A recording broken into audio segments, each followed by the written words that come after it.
Commonwealth games में जब 2002 के अंदर एनडीए की सरकार में हम खेल लेकर आए थे, उस समय उसका बजट 1000 करोड़ भी नहीं था, किंतु अब जाके 70,000 करोड़ रुपया हो गया। सवाल इस बात का नहीं है इन घोटालों का। इन घोटालों की खास बात यह है कि स्पेक्ट्रम घोटाला होता है 2007 में, 3 साल तक सरकार बैठी हुई सोती रहती है। 2004 से कॉमनवेल्थ का घोटाला शुरू हो जाता है। जितना जो बजट बढ़ रहा है वो प्रधानमंत्री मनमोहन सिंह और केंद्र सरकार की अनुमति से बढ़ रहा है। सबसे पहले हम लोगों ने, अगर आपको याद हो, तो इस बात के लिए प्रदर्शन किया था कि सुरेश कलमाड़ी और उनकी टीम, शीला दीक्षित, केंद्र सरकार, ये सब कॉमनवेल्थ गेम्स के अंदर घोटालों के हर चीज को महंगे दरों के ऊपर लिया जा रहा है। किंतु उस समय किसी ने ध्यान नहीं दिया। उनको लगा कि शायद हम विपक्षी पार्टियां शायद इसलिए बोल रहे होंगे।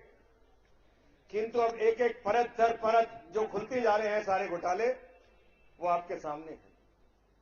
मैंने तो कॉमनवेल्थ गेम्स के ऊपर पूरा अध्ययन, रिसर्च करने के बाद ये पाया कि हर एक मद के अंदर लाखों करोड़ों रुपए का घोटाला किया गया है। मैं प्रधानमंत्री से ही मिला था उस समय पर। मैंने उनको ये बताया था। वो मुझे कहने लगे, मैनू तो कोई जानकारी नहीं है। मैंने कहा, तुसी अखबार नहीं पढ़ते रोज, जो तो जानकारी नहीं है। तो मैंने कहा, कुछ एक्शन तुसी करोगे या नहीं करोगे? हम कहने लगे, जी हूं एक्शन करांगा तो कक्का सारा काम रुक जाएगा मेरा जाके। जी कोई भी जो कॉमनवेल्थ गेम का चल रहा है कुछ होएगा नहीं।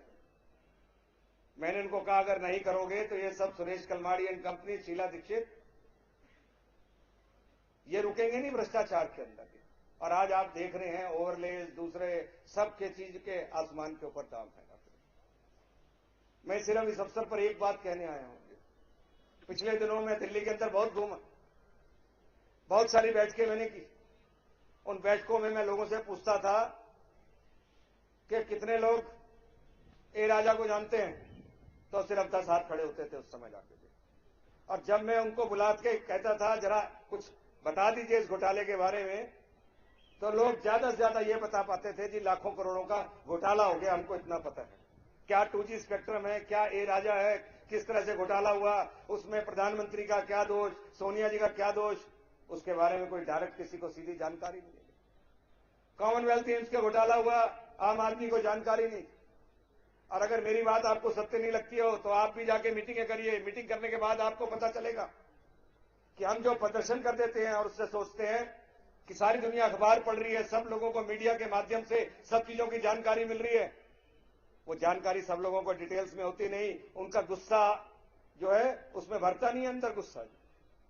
इसलिए ये जरूरी है छोटी छोटी बैठकें करना। आप में से हर आदमी छोटी छोटी बैठकें करे। उन बैठकों के अंदर डिटेल से इन विषयों को बताएगा, तब लोगों को पता चलेगा जी।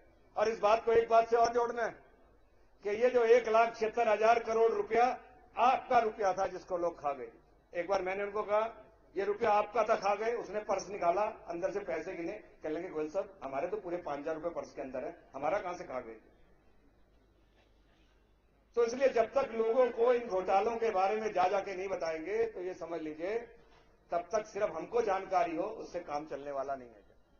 मैं इसलिए आप लोगों से अपील करने के लिए आया हूं कि इसके लिए एक, जो भी आज जेटली साहब बोलेंगे उसको तो प्रकाशित करना ही चाहिए हम लोगों को, ताकि और लोगों को भी उनको सर्कुलेट कर सकें। किंतु खुद भी ज्यादा से ज्यादा बैठ के करके हम इन चीजों को लोगों को बताएं, मीटिंगें करें और लोगों के बीच में जाएं, तो ही असल के अंदर इस भ्रष्टाचार को उजागर हम लोग पूरा कर पाएंगे। बहुत बहुत धन्यवाद।